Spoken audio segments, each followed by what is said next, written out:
Your entire life, someone has been making money from a fear you never chose. Not fear of failure, not fear of hard work. Fear of debt. A fear planted so deeply that millions of intelligent people spend decades running from the very tool that built empires, launched companies, acquired skyscrapers, funded innovation, and transformed ordinary families into generational wealth creators. And the tragedy is not that they were afraid. The tragedy is that nobody explained the difference between destructive debt and productive debt. Nobody sat them down and said, the same fire that burns down a house can also heat an entire city. Debt is exactly like that. In the wrong hands, it destroys. In the right hands, it multiplies. Welcome to this audiobook, Use Debt to Print Money. This is not financial advice. This is educational content designed to challenge assumptions, expand awareness, and help you think differently about money, leverage, risk, ownership, and opportunity. Over the next chapters, we're going to uncover one of the most misunderstood forces in modern economics. We'll explore why wealthy people often think differently about borrowing. We'll examine why some liabilities quietly drain lives, while certain forms of leverage can accelerate growth. We'll discuss psychology, ownership, business, real estate, cash flow, risk management, opportunity cost, and perhaps most importantly, the invisible beliefs that determine whether money controls you or works for you. Because there is one sentence that changes everything. Debt is not the problem, ignorance is. And once you truly understand that distinction, you may never look at money the same way again. Before we go further, I want you to think about a moment. Maybe it happened years ago. Maybe it happened recently. You stood in front of something you wanted. A business opportunity. A piece of property, a course, a skill, an investment. A chance to build something larger than yourself. And then a voice appeared, a familiar voice. Be careful. Don't take risks. Stay safe. What if it doesn't work? What if you lose money? What if you fail? So you walked away, and perhaps the opportunity disappeared. Not because you lacked intelligence, not because you lacked work ethic, because you lacked permission. Permission to think differently. Permission to understand leverage. Permission to stop seeing money only as something you earn and start seeing it as something you direct. There is a profound difference between workers and owners. Workers focus primarily on earning money. Owners focus primarily on controlling assets. Workers ask, how much can I make? Owners ask, how much can this asset produce? That single shift changes everything. A young professional spends years saving for a down payment. Another person spends the same years learning how cash flow works. One accumulates money, the other accumulates systems. One thinks in terms of effort, the other thinks in terms of leverage, and over decades, the gap becomes enormous. Not because one person worked harder, because one person learned a language the other never studied. The language of capital, the language of ownership, the language of strategic debt. Now, let's be clear. There are people who hear conversations like this and immediately become reckless. They assume leverage means borrowing for anything. Luxury cars, expensive vacations, status purchases, lifestyle inflation. That is not what this audiobook is about. In fact, some of the most financially stressed people on earth are carrying debt that produces absolutely nothing. The monthly payment leaves their account. Nothing comes back. The payment leaves again. Nothing comes back. Year after year, decade after decade, money flows outward like water through a broken pipe. Productive debt behaves differently. Productive debt has a job.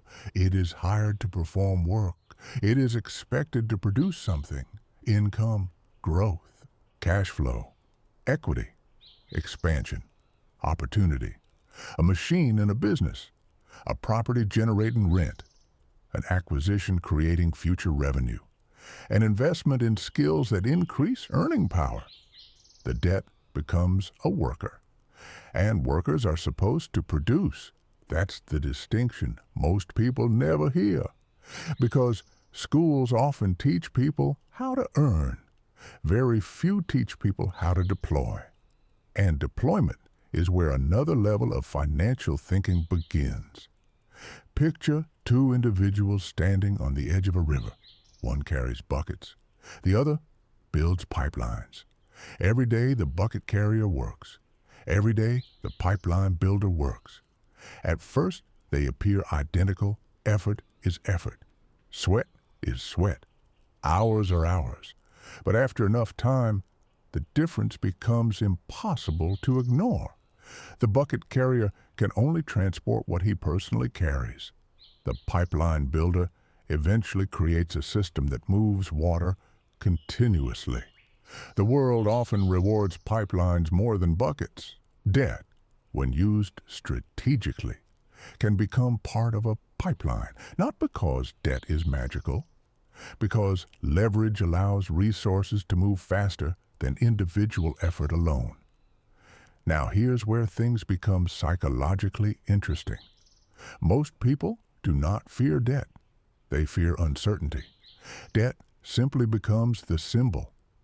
What they really fear is loss, embarrassment, failure, judgment, the possibility that they might be wrong. And because they fear those things, they often avoid opportunities that require responsibility. But responsibility is the price of growth. Every larger level of life requires greater responsibility. A larger career, a larger business, a larger family, a larger vision. Everything meaningful asks for more responsibility, and leverage is responsibility magnified. That's why it can create wealth, and that's why it can create disaster. The same tool produces opposite outcomes depending on the person holding it. A hammer can build a home. A hammer can break a window. The tool isn't making the decision. The person is. Late at night, when nobody is watching, there are people around the world quietly building. A woman in Singapore studying financial statements after work. A father in Texas researching small business acquisitions. A young entrepreneur in Nairobi learning cash flow management. An engineer in Germany studying asset allocation. A developer in Brazil evaluating investment opportunities. Different countries, different languages, different backgrounds, yet they are all discovering the same truth. Money behaves differently when you understand leverage, and understanding creates options. If this audiobook resonates with you already, tell me something in the comments. What is the biggest financial belief you were taught growing up? Sometimes one belief can shape 20 years of decisions, and sometimes one new perspective can reshape the next 20. Because beliefs are invisible architects. They build futures before results ever appear. A child grows up hearing that money is scarce. Another grows up hearing that money is a tool.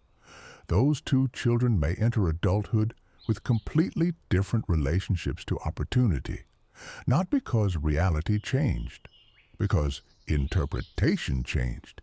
And interpretation drives action. Action drives outcomes. Outcomes become lives.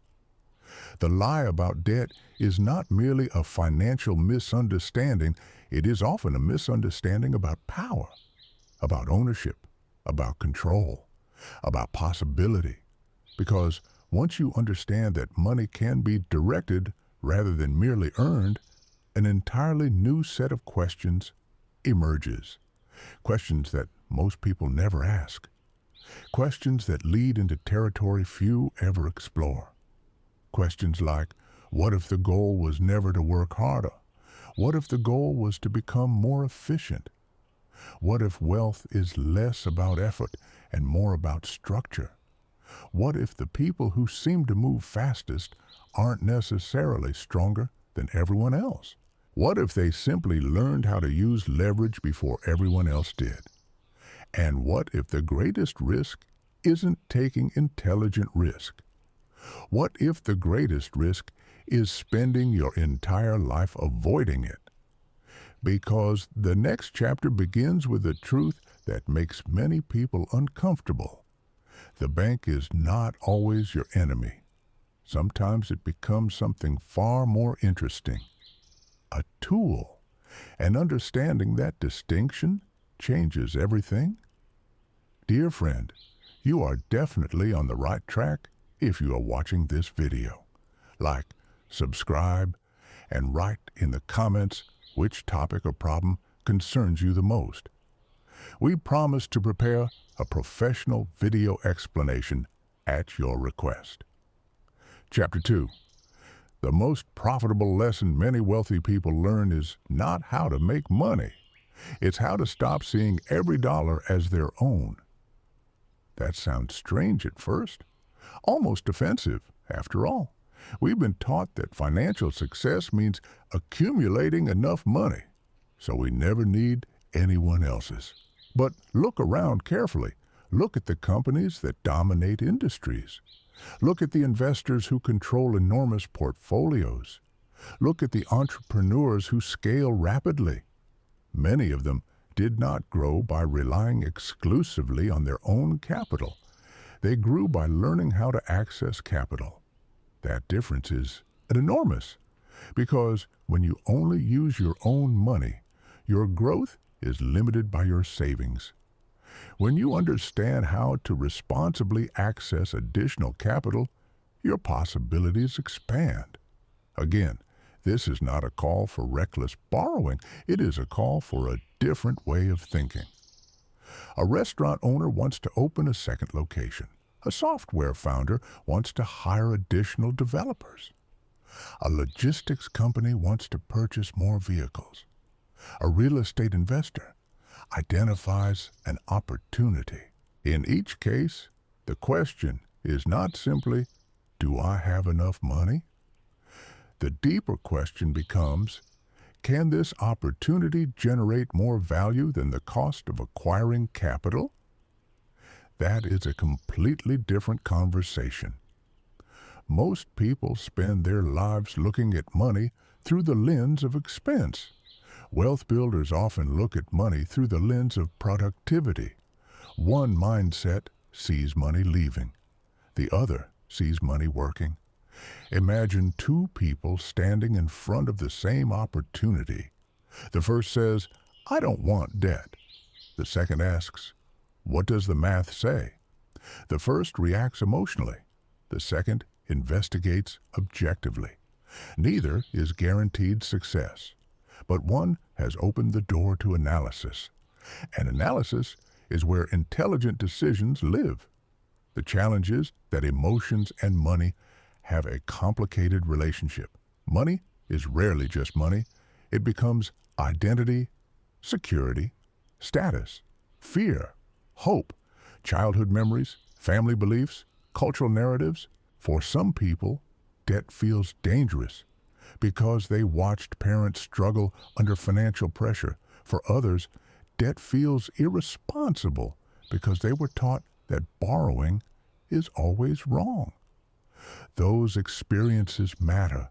They deserve respect, but they do not automatically determine what is true. A painful experience with a tool does not mean the tool itself is evil. Someone who crashes a car does not prove transportation is bad.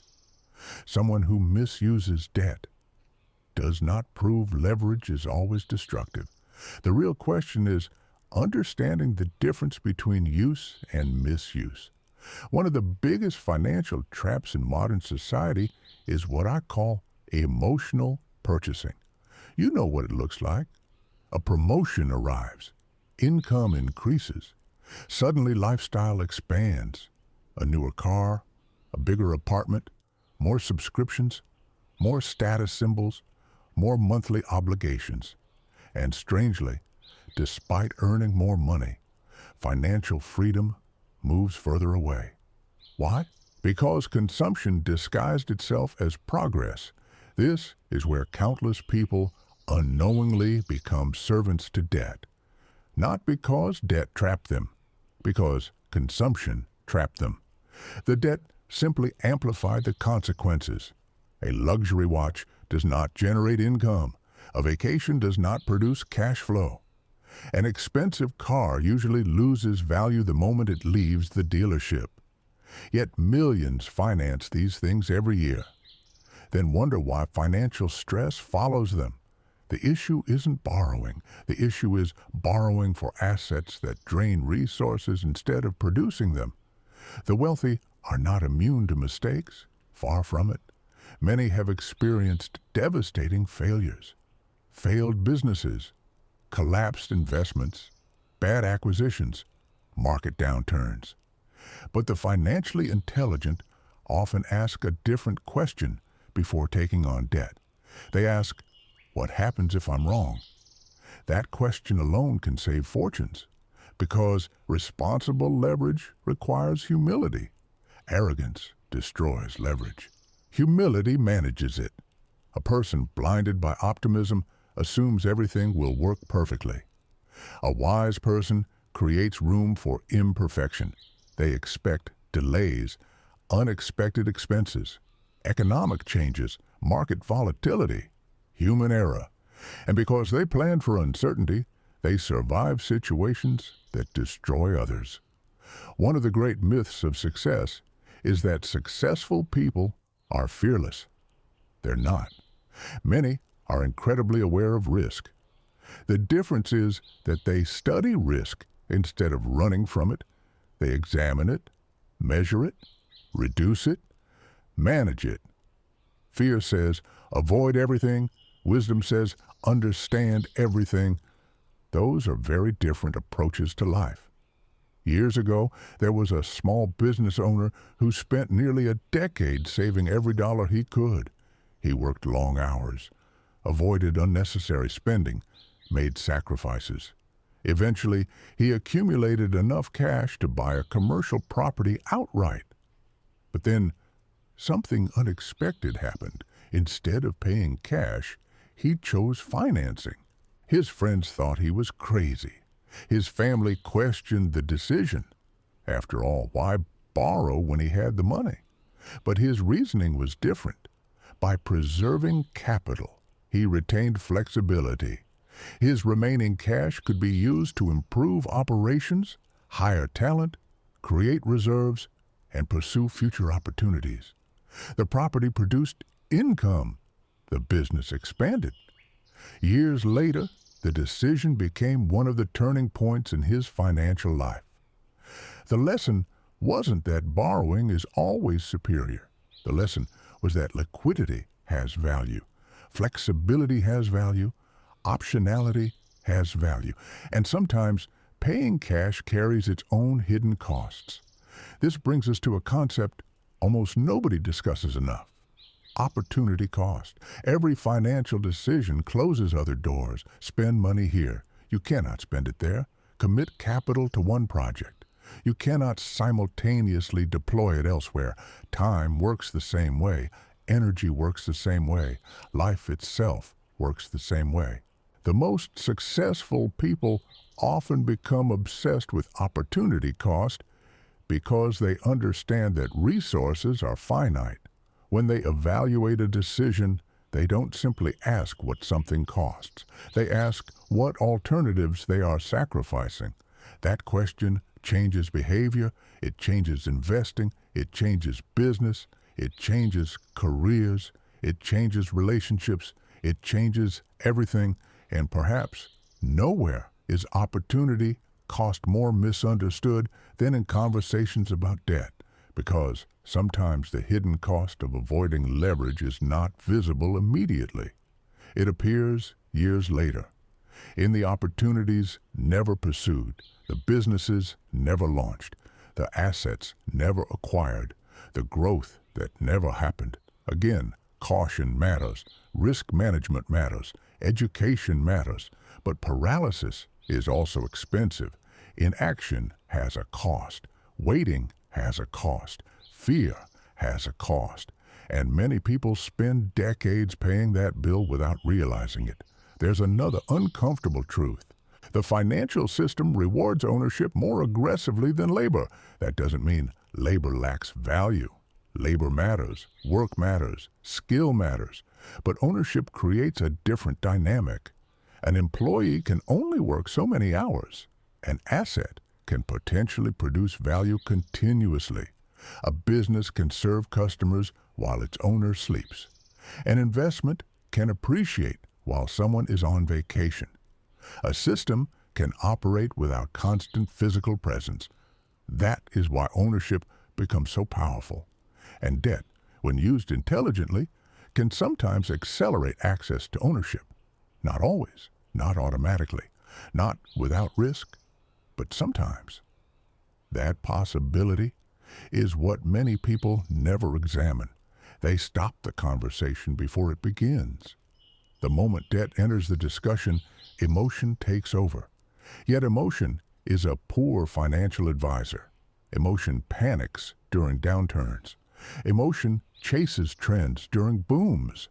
Emotion seeks comfort when discipline is required. The future belongs to those who can balance emotion with analysis, not eliminate emotion, balance it.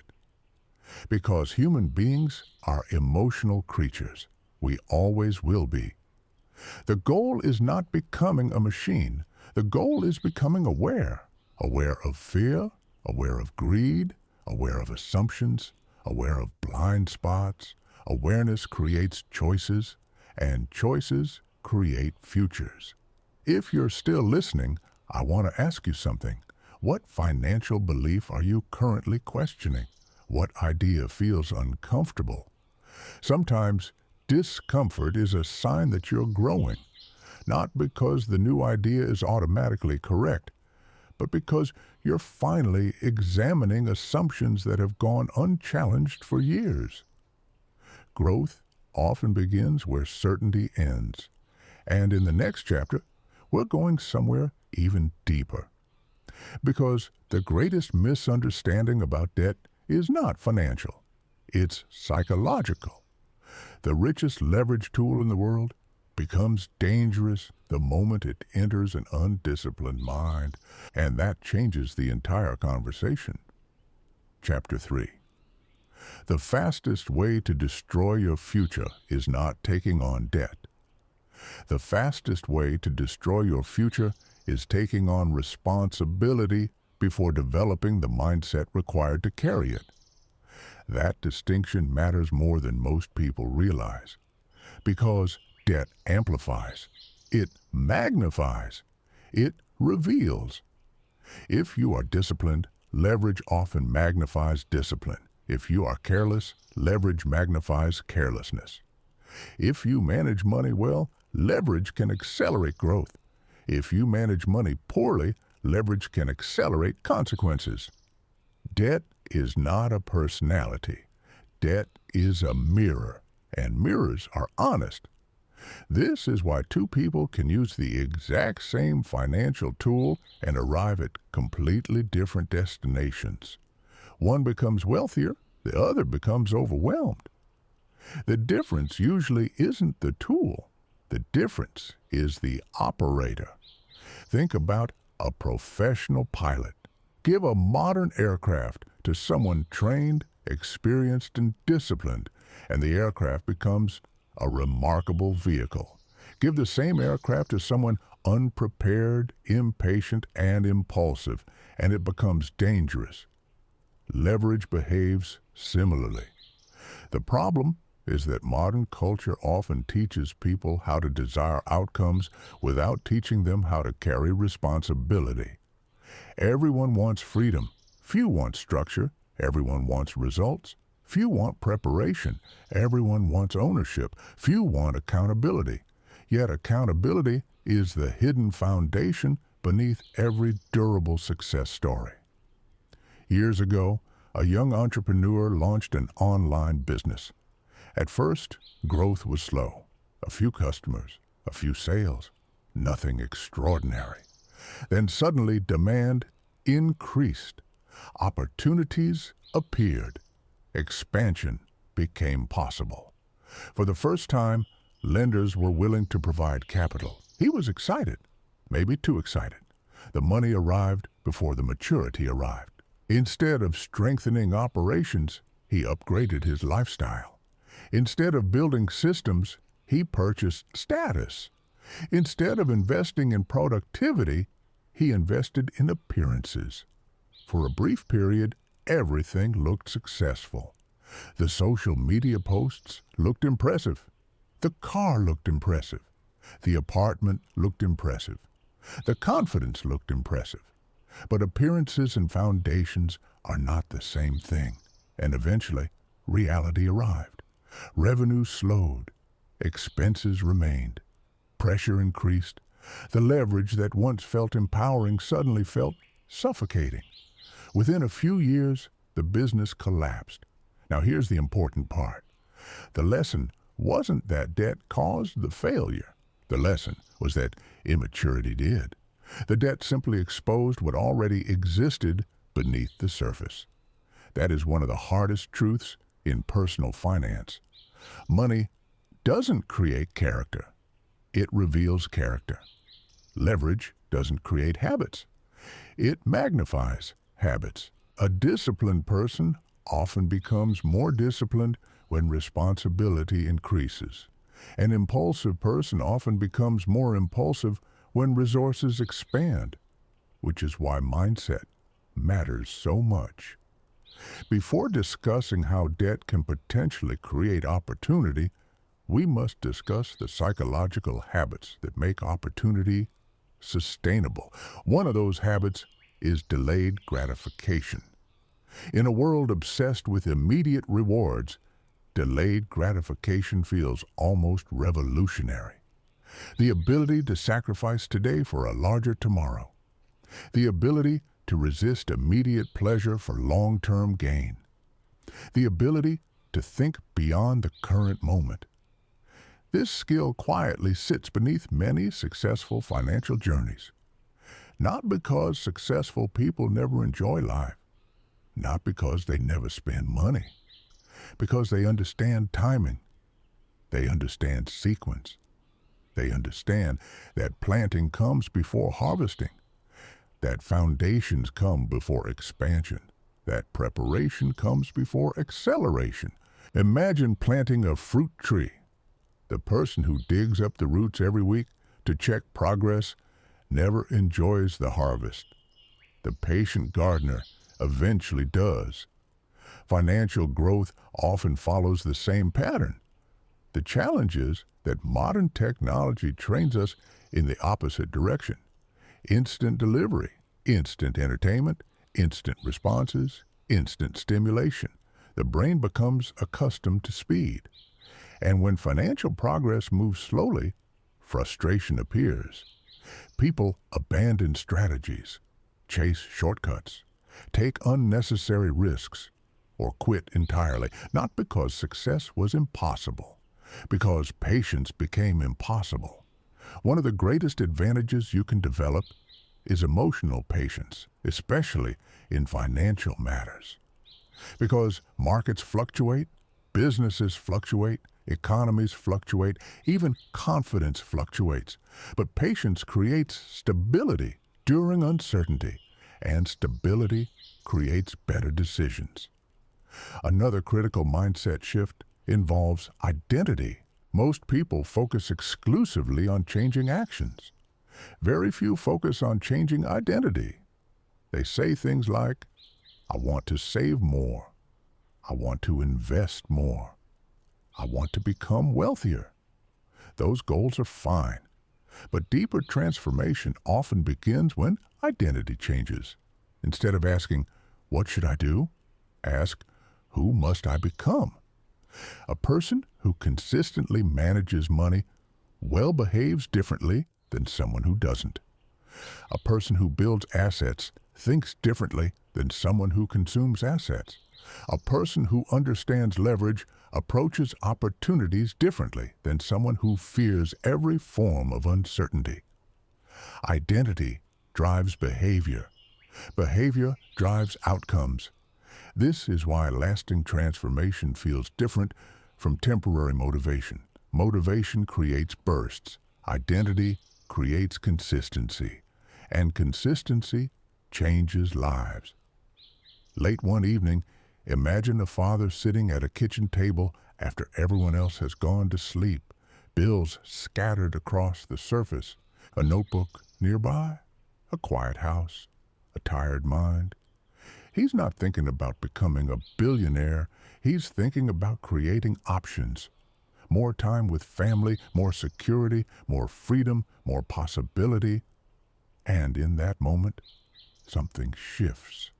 He realizes that his greatest financial challenge isn't income, it's understanding.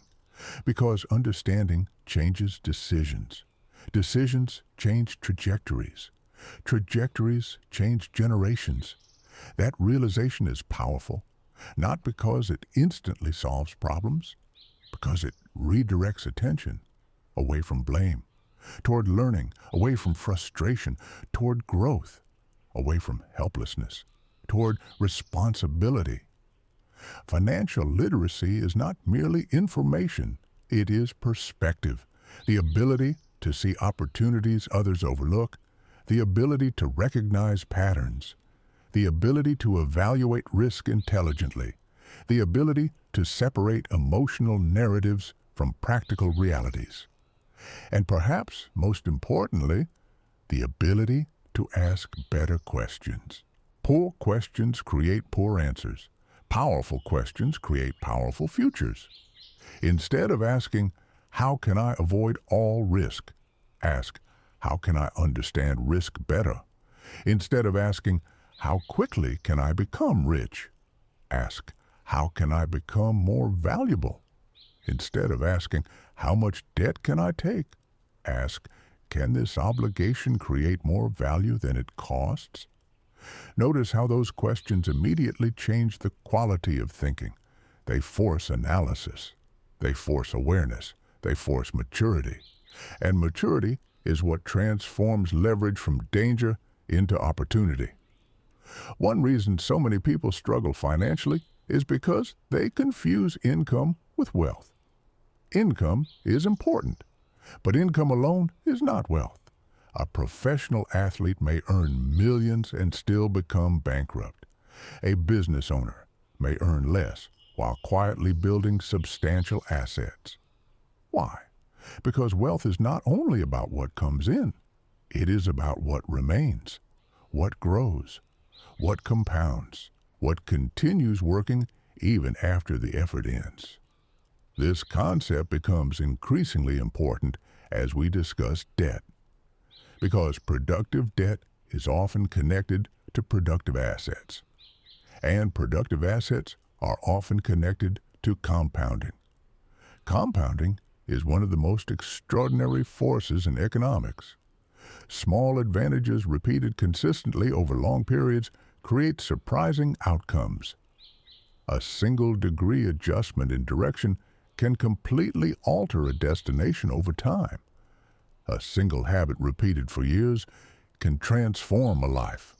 A single decision can echo across decades. And understanding leverage often begins with understanding time. The wealthy are not always focused on making more money today. Many are focused on positioning themselves 4 years from now. They think in longer timelines. Longer timelines produce different behaviors. Different behaviors produce different outcomes. And different outcomes produce different lives. If this chapter resonates with you, share in the comments the lesson that took you the longest to learn about money. Not the lesson you learned from a book, the lesson you learned from life. Those lessons often become the most valuable teachers of all, because every mistake contains information, every setback contains instruction, every challenge contains perspective, provided we're willing to learn from it. And that brings us to the next chapter, because once mindset changes, another question appears. A question that separates consumers from builders. A question that has quietly shaped fortunes for centuries. The question is not how much something costs. The question is whether it produces. And once you understand that distinction, you begin seeing the entire world differently. Dear viewers, write which city you're from. It's interesting to see which corners of the world are watching our videos. Chapter 4. The moment you stop asking, "Can I afford it?" and start asking, "Will it produce?" your financial life begins moving in a different direction.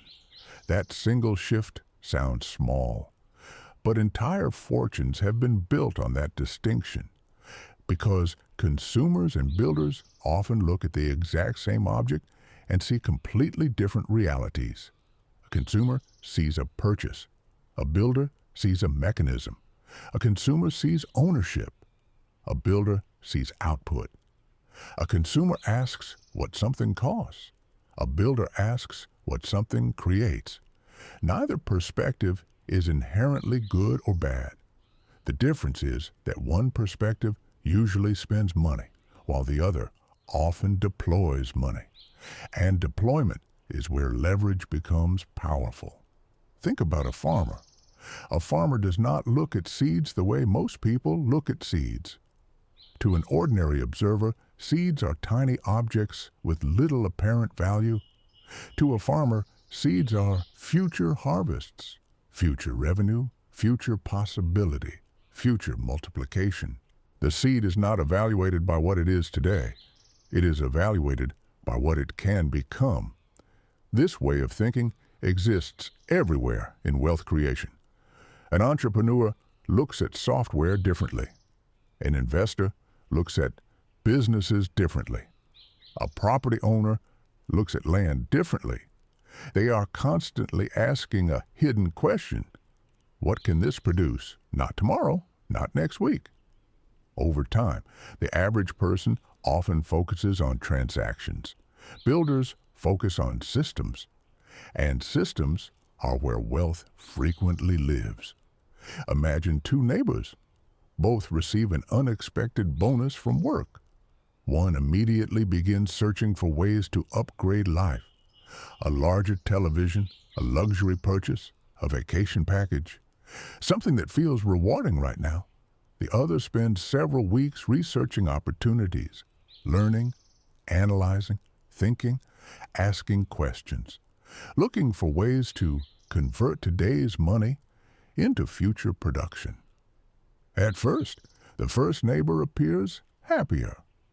The purchase creates excitement, validation, enjoyment. The second neighbor appears boring, even cautious.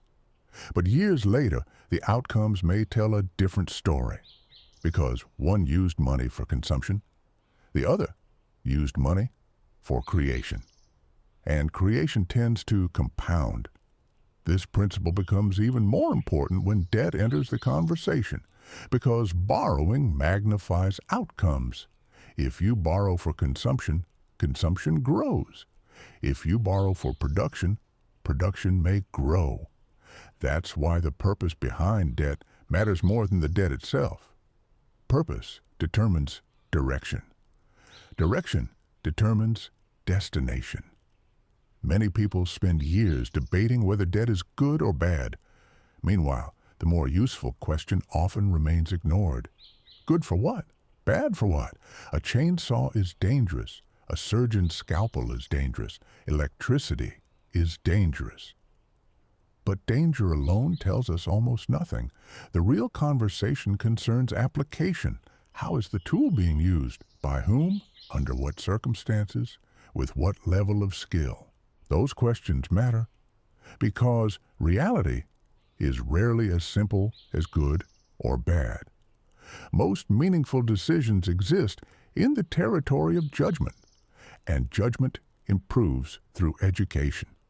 One reason wealthy individuals often appear comfortable discussing leverage is because they spend enormous amounts of time studying opportunities before committing. From the outside, observers sometimes see confidence. What they miss is preparation, the hours of analysis, the research, the conversations, the mistakes, the lessons, the years spent developing judgment. Confidence built on ignorance is dangerous. Confidence built on understanding is powerful. There's a story about an investor who spent nearly 6 months studying a single opportunity. 6 months? Most people wouldn't spend 6 hours. Friends thought he was overthinking. Some mocked the process. Others assumed indecision. But when he finally acted, he acted with clarity, because preparation had replaced uncertainty. That's a lesson worth remembering. Speed impresses people. Preparation protects people. And in financial matters, protection often matters more than appearance. One of the most expensive habits in modern life is confusing movement with progress. People constantly move, scrolling, shopping, talking, reacting, consuming information, consuming products, consuming entertainment. Yet movement and progress are not the same thing. A rocking chair moves constantly and goes nowhere. Progress requires direction, and direction requires clarity. The same principle applies to money. A person can spend years earning more without becoming financially stronger. Why? Because earning alone does not create wealth. Direction creates wealth. Systems create wealth. Assets create wealth. Ownership creates wealth. This is where productive thinking begins. Instead of asking how to make more money, ask how to make money more productive. That question changes everything. Suddenly, you're no longer focused exclusively on effort. You're focused on efficiency, not just activity. Productivity, not just work. Output. The world rewards output far more than activity, and output often grows through systems. Consider a small business owner who purchases equipment. At first glance, the equipment looks expensive, perhaps even risky. But if the equipment allows production to increase significantly, the conversation changes. The cost matters, but output matters more. What can it produce? How quickly? How reliably? For how long? These are builder questions. Builder questions create builder outcomes. Now let's move beyond money for a moment, because this principle extends into life itself. Relationships, health, skills, knowledge, everything. A book can be consumed, or it can produce transformation. A conversation can be forgotten, or it can produce wisdom. A workout can be viewed as effort or as future strength. A difficult challenge can be viewed as pain or as future capability. Production is not only financial. Production is a way of seeing reality, the ability to recognize future value hidden inside present effort. People who master this perspective often become incredibly patient because they understand something most people overlook. The visible result is usually the final chapter. The invisible preparation is the majority of the story. A tree spends years developing roots before displaying impressive height. A business spends years building systems before achieving scale. An investor spends years learning before making significant decisions. An athlete spends years training before standing on a podium. The world celebrates outcomes. Reality rewards preparation. That is why emotional control becomes such an important financial skill. Without emotional control, people chase excitement, and excitement often disguises itself as opportunity. Every economic cycle produces examples. A new trend appears. Everyone rushes in. Stories spread. Profits seem effortless. Fear of missing out grows stronger. Then reality arrives, and reality is rarely interested in hype.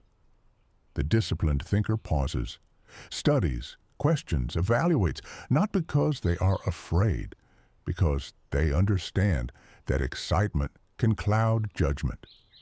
One of the greatest advantages you can develop is the ability to remain calm when everyone else becomes emotional. Calm people see opportunities emotional people miss. Calm people avoid mistakes emotional people make. Calm people recognize reality more clearly. The wealthy are not always the smartest individuals in the room, but many are exceptionally skilled at managing emotions, especially when money is involved. Late one night, a young woman sat in a small apartment studying financial statements. Outside, the city was alive with distractions, notifications, entertainment, noise, endless opportunities to avoid the work. But she stayed focused, not because she loved spreadsheets, because she understood something important. Every hour spent improving understanding today could save years of mistakes tomorrow. That mindset eventually transformed her career, not through luck, not through magic, through accumulated understanding. And understanding is one of the highest return investments available. Nobody can take it from you. Markets can crash. Businesses can fail. Economies can change. Knowledge remains. Which is why the most successful users of leverage rarely begin by chasing leverage. They begin by chasing understanding, because understanding creates judgment. Judgment creates better decisions. Better decisions create better outcomes. And better outcomes create freedom. If this idea resonates with you, take a moment and tell me where you're listening from. It's fascinating to realize that people all over the world are wrestling with the same questions. How do I create more options? How do I become more financially aware? How do I stop working only for money and start building systems that work for me? Different countries, different cultures, different circumstances, yet often the same underlying desire. Freedom, not luxury, not status. Freedom. And freedom leads us directly into the next chapter. Because once you understand production, another realization emerges. The wealthy are not obsessed with money itself. They're obsessed with controlling assets. And that distinction may be one of the most important financial lessons you'll ever hear. Chapter 5. The wealthiest people in the world are not necessarily chasing money. They're chasing control. Control of assets, control of systems, control of cash flow, control of opportunities. And once you understand this, an entirely different picture of wealth begins to emerge, because money by itself is surprisingly limited. Money sitting idle has potential. An asset in motion has power. That's why many financially sophisticated people spend less time asking how much money they have and more time asking what their assets are doing. Are they growing, producing, appreciating, generating income, creating options? Or are they simply sitting still? Most people spend their entire lives focused on income, and income matters. Without income, survival becomes difficult. But there is an important distinction between earning money and owning something that produces money. One requires your continued effort. The other can continue producing even when your effort pauses. That difference is enormous. Imagine a musician performing live. The musician earns money while performing. Now imagine that same musician owns publishing rights to songs that continue generating revenue years later. Same person, different structure, different relationship with time, different relationship with effort, different relationship with freedom. The world often teaches people how to become workers. Very few people are taught how to become owners. And ownership changes the conversation. Ownership changes priorities. Ownership changes decision-making. Ownership changes the way opportunities are evaluated, because owners begin asking different questions, questions that many people never consider. What asset can I acquire? What system can I build? What process can I improve? What value can continue producing after today's work ends? These questions gradually transform the way a person sees the world. Suddenly, every opportunity looks different. A business is no longer just a place to work. It's a system. A property is no longer just a building. It's a potential asset. A skill is no longer just knowledge.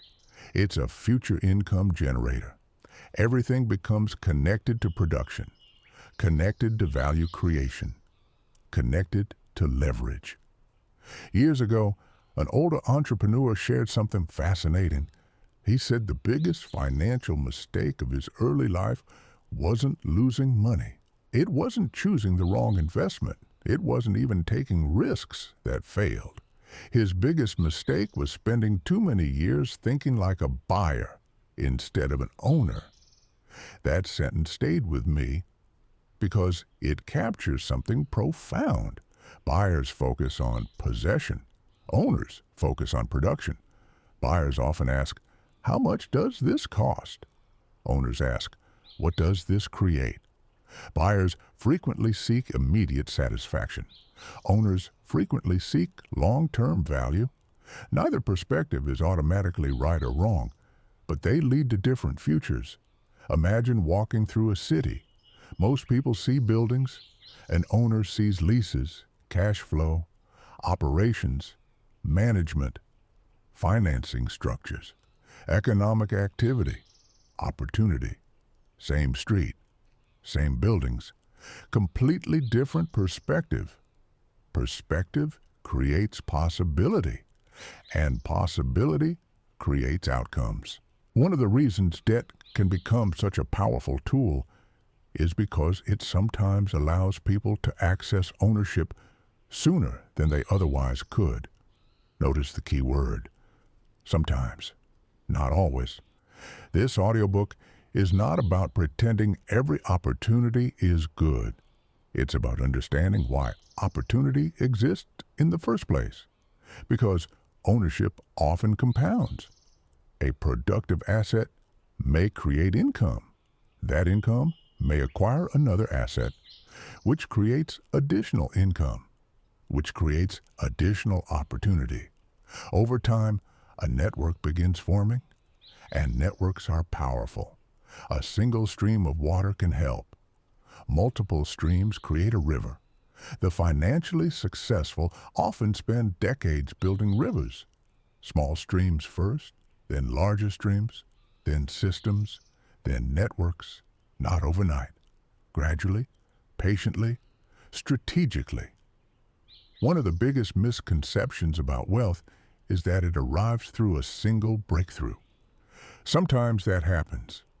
More often, wealth resembles construction, brick by brick, decision by decision, year by year, quietly, almost invisibly, until eventually people notice the building and assume it appeared suddenly.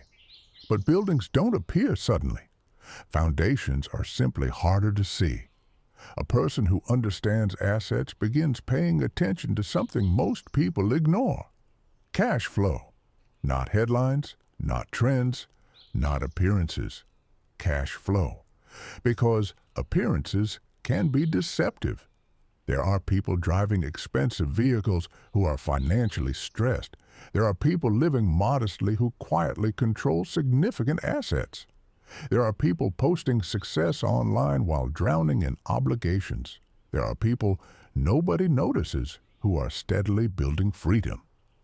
Reality and appearance are often strangers. This is why financial maturity requires independent thinking. If you constantly compare your life to visible lifestyles, you'll miss invisible foundations. And foundations determine durability. One reason many people struggle financially is because they buy symbols instead of systems. Symbols look impressive. Systems create freedom. Symbols attract attention. Systems generate results. Symbols create temporary satisfaction. Systems create long-term options.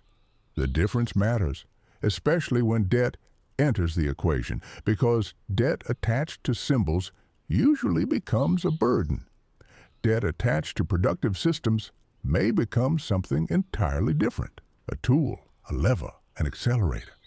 But acceleration only helps when direction is correct. That's why financial education matters so much. Without direction, acceleration can send someone toward disaster faster. With direction, acceleration can compress years of progress. This is where many people become uncomfortable, because responsibility enters the conversation again. Everyone wants acceleration. Few people want accountability. Yet accountability is the price of leverage. The greater the leverage, the greater the responsibility. And responsibility is not glamorous. Responsibility means preparation, planning, analysis, risk management, patience, discipline, emotional control. These qualities rarely trend on social media, but they build extraordinary lives. A fascinating pattern appears when studying successful investors, entrepreneurs, and builders. Many are remarkably calm, not because they know everything, because they know uncertainty is normal. They don't expect perfection. They don't expect certainty. They don't expect every decision to succeed. Instead, they focus on probabilities, preparation, adaptation, long-term thinking. That mindset creates resilience, and resilience is one of the most valuable financial assets a person can possess. Because markets change, technology changes, industries change, economies change, people change, resilient individuals adapt, and adaptation creates longevity. Late one evening, a young man sat alone reviewing his finances. No dramatic crisis, no emergency, just reflection. For years, he had focused almost entirely on earning more. Work harder, take extra shifts, increase income, and yet progress always felt temporary. The moment income increased, expenses seemed to follow. The treadmill sped up, but the destination never arrived. That night, he asked a different question. Instead of asking how to earn more, he asked how to own more. That question changed everything, not immediately, not dramatically, but permanently. Because new questions create new behaviors. New behaviors create new opportunities. New opportunities create new outcomes. That is often how transformation begins, not with answers, with better questions. And perhaps the most important question in financial growth is this: what can continue creating value after today's effort ends? The answer to that question often points directly toward assets, directly toward ownership, directly toward leverage, directly toward freedom. Freedom is an interesting word. Most people associate it with spending. The ability to buy what you want, go where you want, do what you want. But deeper freedom is often connected to options. The freedom to choose, the freedom to say no, the freedom to walk away from situations that no longer align with your values, the freedom to spend time where it matters most. Assets can create options. Options can create freedom. And debt, when used responsibly to acquire productive assets, can sometimes accelerate that journey. Again, not guaranteed, not automatic, but possible. And possibility changes everything. Because possibility creates hope. Not blind hope, informed hope. Hope supported by understanding. Hope supported by preparation. Hope supported by action. If you made it this far into the audiobook, Take a moment and think about this question. What do you currently own that creates value for you? And what could you begin building that continues creating value years from now? Sometimes, a single honest answer can redirect an entire future, because the next chapter reveals something even more important. Most people think wealth is built through money, but the truth is, wealth is usually built through something far more valuable: time. And once you understand how debt, assets, and time connect together, the entire game changes. Hey there, we want to remind you that we often choose topics suggested by you, our viewers, in the comments. In the comments, you can suggest a topic or ask a question about what you'd like to see in our video. We read every comment carefully, so we promise not to miss a single one. Thank you. Let's keep going. Chapter 6. The person who understands time eventually begins seeing money differently. The person who does not understand time spends years chasing numbers without realizing what those numbers are actually buying. Because beneath every financial decision, every investment, every asset, every loan, every business, every opportunity, there is a hidden currency that matters more than money itself: time. Money lost can often be earned again. Time cannot. That is why some of the most financially intelligent people on earth are not obsessed with accumulating dollars. They're obsessed with purchasing time, creating time, protecting time, multiplying time. And this is where the conversation about debt becomes much deeper than most people expect. Because strategic leverage is not only about money, it's about compressing time. Imagine two people attempting to reach the same destination. One decides to walk the entire distance alone. The other uses available tools to travel more efficiently. Neither approach is automatically right or wrong, but they are different. One relies exclusively on personal effort. The other combines effort with leverage. The destination may be the same. The timeline may not be. This concept makes some people uncomfortable because it challenges a deeply held belief. The belief that doing everything yourself is always the most virtuous path. But life itself is built on leverage. Think about it. You use technology created by others, roads built by others, knowledge discovered by others, systems designed by others. Every civilization advances through leverage. Human progress itself is leverage, each generation standing on the shoulders of previous generations. The problem is not leverage. The problem is misunderstanding leverage. A carpenter doesn't manufacture every tool from raw metal before building a house. A surgeon doesn't invent medical equipment before performing an operation. An entrepreneur doesn't personally create every component of a business. They leverage systems, knowledge, technology, people, processes, resources. Leverage is everywhere.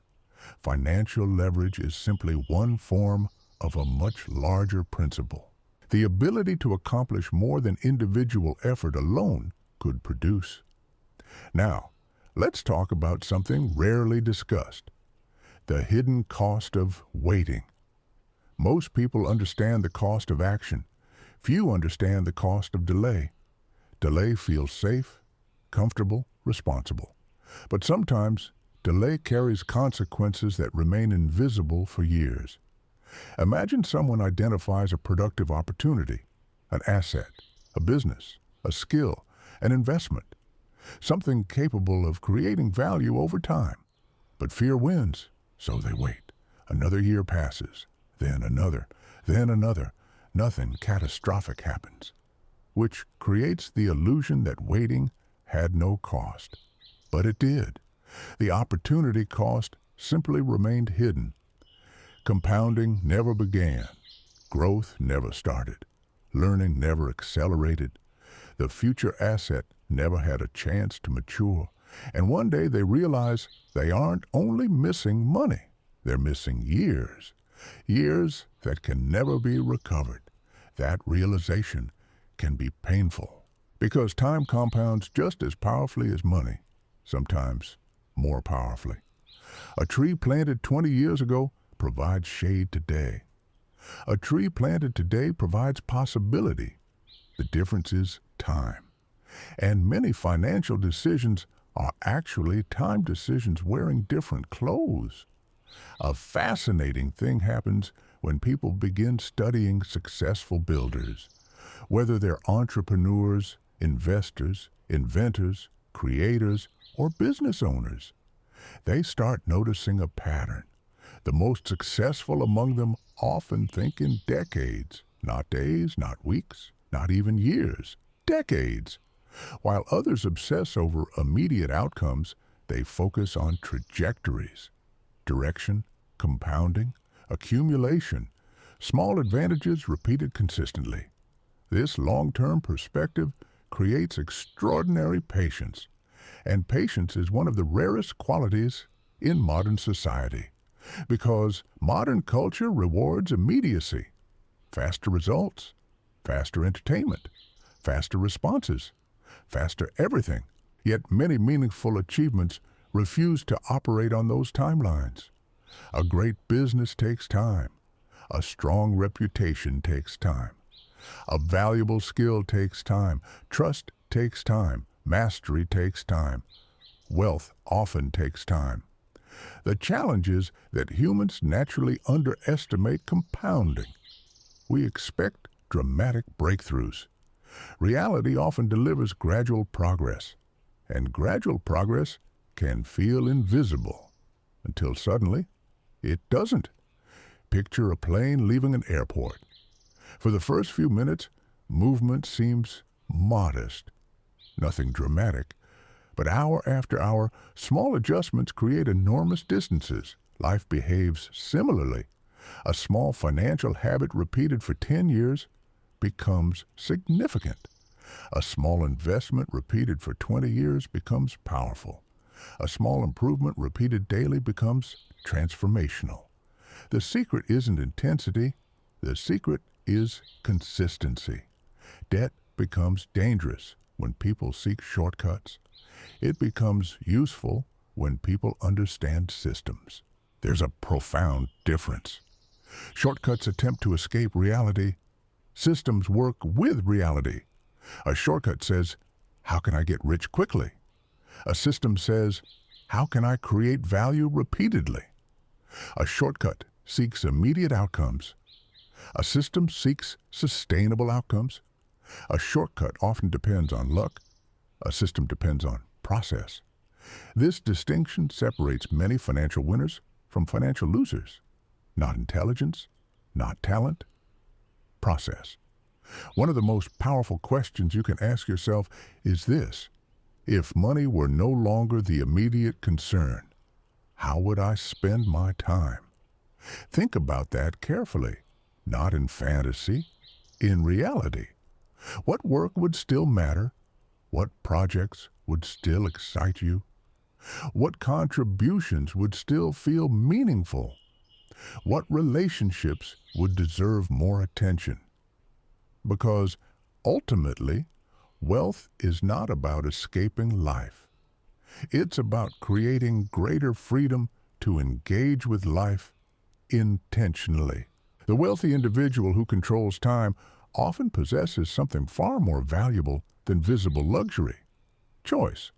Choice is the hidden luxury. The ability to choose projects, choose schedules, choose environments, choose priorities, choose focus, choose presence. Many people chase money while actually seeking choice. They simply haven't identified the deeper goal yet. And assets often create choice. Systems create choice. Ownership creates choice. Time creates choice. This is why the conversation around debt must remain connected to purpose. Without purpose, leverage becomes dangerous. With purpose, leverage can become strategic. A person borrowing to impress strangers is playing one game. A person using leverage to acquire productive systems is playing another. Same tool, different objective, different outcome. Late one evening, an older investor was asked what separated people who built lasting wealth from those who constantly struggled. His answer surprised everyone. He didn't say intelligence. He didn't say education. He didn't say luck. He said perspective, because perspective determines behavior, and behavior determines destiny. Most people see expenses. Builders see investments. Most people see years. Builders see decades. Most people see obstacles. Builders see problems waiting for solutions. Most people see debt. Builders see responsibility. Perspective changes everything. When perspective changes, opportunities appear where fear once lived. Possibilities appear where limitations once lived. Clarity appears where confusion once lived. And perhaps that's the real purpose of financial education, not teaching people what to think, teaching them how to think. Because no audiobook can predict the future. No book can eliminate risk. No mentor can guarantee success. But better thinking consistently improves decision quality. And decision quality improves outcomes. That is one of the closest things to a universal law you'll ever encounter. If this chapter has made you reflect, I'd genuinely love to know something. What is one area of your life where you're trying to buy back time? Health, family, business, learning, freedom? Sometimes the answer reveals far more about our priorities than we realize. Because in the next chapter, we're going to uncover one of the greatest misunderstandings in personal finance. Most people believe the rich have more money. What many actually have is something much more powerful: access. And understanding access may completely change the way you think about wealth forever. Chapter 7. The most valuable people in the financial world do not always have the most money. Often they have the most access. Access to opportunities, access to information, access to networks, access to capital, access to people who think differently.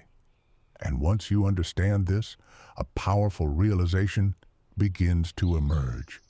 Wealth is not simply a number. It is a position that creates options unavailable to others. This is one reason debt, leverage, and capital become such important conversations, because capital creates access, and access changes outcomes. Imagine two individuals who discover the same opportunity on the same day. The opportunity is real. The timing is right. The potential is significant. One individual can act, the other cannot. Not because one is smarter, not because one works harder, because one has access. That difference matters. Sometimes it matters enormously. The average person often views money as something to spend. Builders frequently view money as something that unlocks doors, a tool that creates movement, a key that creates access, a bridge connecting today's position to tomorrow's possibilities. This is why the wealthy often place tremendous value on relationships, not because relationships guarantee success, because relationships expand access.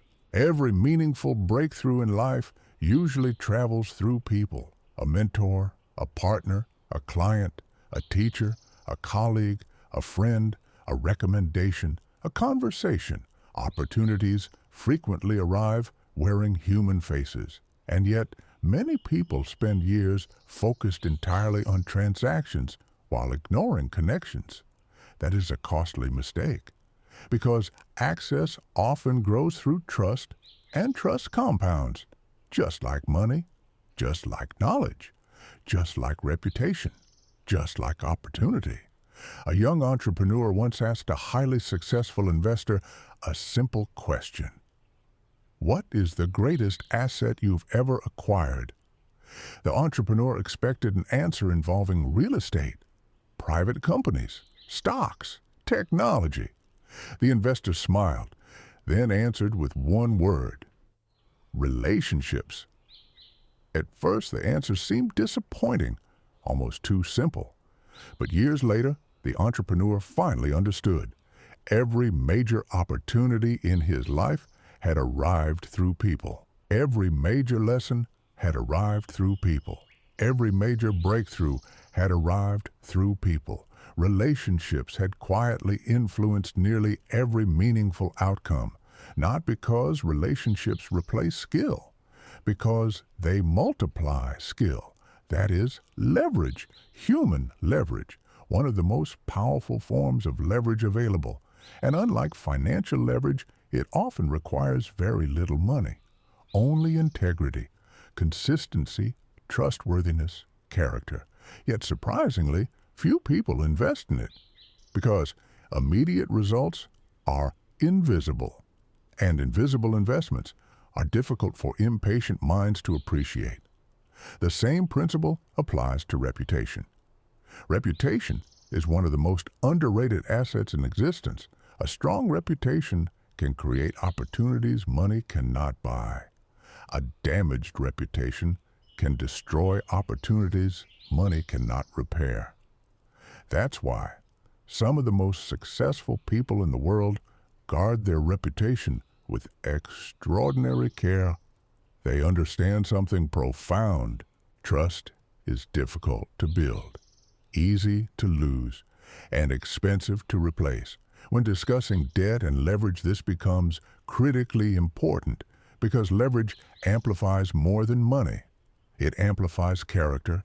A trustworthy person gains access more easily. An unreliable person loses access quickly.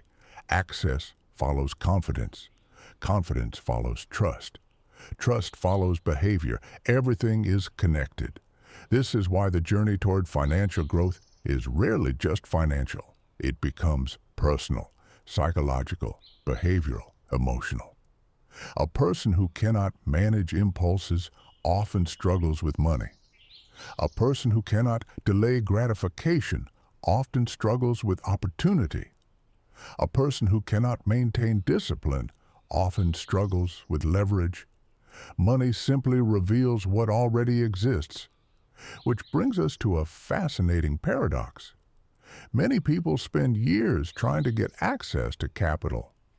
The truly successful often spend years becoming the kind of person capital wants to find. Think about that. Banks evaluate borrowers. Investors evaluate entrepreneurs. Partners evaluate opportunities. Markets evaluate businesses. Every system is constantly asking a hidden question. Can this person be trusted with responsibility? Responsibility is the price of access, and access is often the reward for responsibility. That is why maturity matters. More than most people realize, a mature person understands that every opportunity contains obligations. Every advantage contains expectations. Every benefit contains responsibilities. Immature thinking focuses only on rewards. Mature thinking considers consequences. This is where many people misunderstand wealth. They see outcomes, not responsibilities. They see freedom, not accountability. They see success, not sacrifice. The reality is that meaningful ownership almost always requires meaningful responsibility. A landlord has responsibilities. A business owner has responsibilities. An investor has responsibilities. A parent has responsibilities. A leader has responsibilities. Every meaningful role in life carries obligations. And the greater the leverage, the greater the obligation. One reason many people remain financially stuck is because they secretly desire outcomes without accepting responsibilities. They want freedom without discipline, growth without discomfort, results without preparation.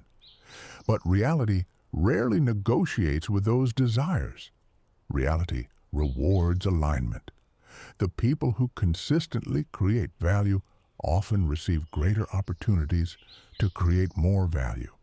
The people who consistently manage responsibility often receive greater responsibility.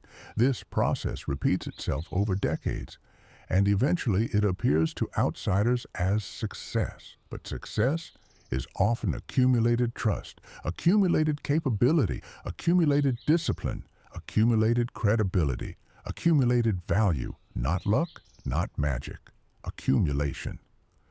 Years ago, a small business owner received an opportunity that transformed his company. A major contract, far larger than anything he had previously handled. Friends assumed he got lucky. Competitors complained. Observers envied the outcome. What they didn't see were the previous 10 years. 10 years of showing up. 10 years of delivering quality work. 10 years of keeping promises. 10 years of protecting reputation. The contract appeared suddenly. The preparation did not. That pattern repeats everywhere. People notice breakthroughs. They rarely notice foundations. People celebrate victories. They rarely study preparation. People admire outcomes. They rarely appreciate process. Yet process creates outcomes, and process often determines whether leverage becomes an asset or a liability. Late one night, imagine someone sitting alone reviewing their future. Not their past, their future. They begin asking different questions. Not, how can I get rich? But how can I become more valuable? Not, how can I avoid responsibility? But how can I become capable of greater responsibility? Not, how can I impress people? But how can I create meaningful value? Those questions change lives because they redirect focus away from appearances and towards substance. And substance compounds. A person who becomes more valuable often creates more opportunities. A person who creates more opportunities often gains more access. A person with more access often has more options. A person with more options often experiences greater freedom. Notice how none of that begins with money. It begins with value. Value is the foundation beneath sustainable wealth. Money follows value far more often than people realize. And value creation becomes the heartbeat of intelligent leverage. If debt is used to create more value, the conversation becomes different. If debt is used merely to consume more value, the conversation becomes different. Purpose determines everything. Direction determines everything. Context determines everything, which leads us directly into one of the most important chapters of this audiobook. Because there is a force more powerful than debt, more powerful than capital, more powerful than access, more powerful than opportunity, a force quietly shaping every financial future whether people understand it or not. Compounding, the invisible engine behind extraordinary outcomes. And once you truly understand how compounding works, you begin realizing that wealth is rarely created in dramatic moments. It is created through small decisions repeated long enough to become unstoppable. Chapter 8. The most dangerous financial mistake is not losing money. It is underestimating the power of compounding. Because compounding is so quiet in the beginning that most people ignore it. It doesn't arrive with fireworks. It doesn't announce itself. It doesn't demand attention. It simply works. Day after day, month after month, year after year. And eventually the results become impossible to ignore. The challenge is that human beings are not naturally designed to appreciate compounding. We are emotional creatures. We want visible progress, immediate rewards, fast results. We want evidence that our efforts matter. compounding rarely provides that evidence early. In the beginning, it feels almost unfair. A person studies for months and sees little improvement. An entrepreneur works long hours and sees little growth. An investor contributes consistently and sees modest gains. A business owner builds systems that nobody notices. A parent teaches lessons that seem unappreciated. The early stages of compounding often look disappointingly ordinary. That is why so many people quit. Not because their strategy was wrong, because their expectations were wrong. They expected transformation. Reality delivered accumulation. And accumulation is less exciting than transformation, at least in the beginning. Picture a snowball at the top of a hill. At first, it barely moves. The progress appears insignificant, almost invisible. But as it continues rolling, something fascinating happens. The snowball begins gathering more snow. The larger it becomes, the more snow it collects. The more snow it collects, the larger it becomes. The process accelerates itself. Compounding behaves the same way. Knowledge compounds. Relationships compound. Skills compound. Reputation compounds. Assets compound. Trust compounds. And yes, money compounds. The wealthy often understand this principle better than anyone else, not because they possess secret information, because they recognize that small advantages repeated consistently create enormous differences over time. One extra hour of learning every day, one additional productive asset, one stronger relationship, one better decision repeated thousands of times. These things seem insignificant individually. Together, they become extraordinary. This is one reason debt can be so misunderstood. People focus on the loan itself. The wealthy often focus on what the loan allows them to compound. Again, not every loan, not every situation, not every opportunity, only productive opportunities. Because productive opportunities create compounding effects. Imagine two individuals. The first borrows money to purchase something that immediately begins losing value. The second uses capital to acquire something capable of creating value repeatedly. 5 years later, the difference becomes noticeable. 10 years later, the difference becomes substantial. 20 years later, the difference may appear unbelievable. Not because one decision was magical, because compounding had time to work. Time is the secret partner in every compounding process. Without time, compounding cannot reveal its full power. This is why impatience becomes so expensive. Impatience interrupts compounding. Patience protects it. The modern world often celebrates dramatic stories. The overnight success, the sudden breakthrough, the viral moment. But when you look closely at most lasting success stories, you discover something very different. Years of preparation, years of learning, years of mistakes, years of repetition, years of compounding. The visible success was simply the moment the world finally noticed. The process began much earlier. A bamboo tree provides a beautiful example. For years after planting, almost nothing seems to happen above the ground. Someone unfamiliar with the process might assume failure. They might stop watering, stop caring, stop believing. But beneath the surface, an enormous root system is developing, invisible, patient, preparing. Then one day, growth accelerates dramatically. To observers, it appears sudden. To reality, it was years in the making. Many financial journeys follow the same pattern. The first years feel slow. Learning, saving, building, improving, developing discipline, creating systems. Nothing looks impressive. Then eventually, the roots begin producing visible results. This is why emotional resilience matters so much. Without resilience, people abandon good strategies before compounding has time to work. They become discouraged, distracted, impatient. They dig up the roots to check whether growth is happening. And in doing so, they destroy the process. One of the greatest financial advantages you can develop is consistency, not brilliance. Consistency. Brilliance creates occasional success. Consistency creates sustainable success.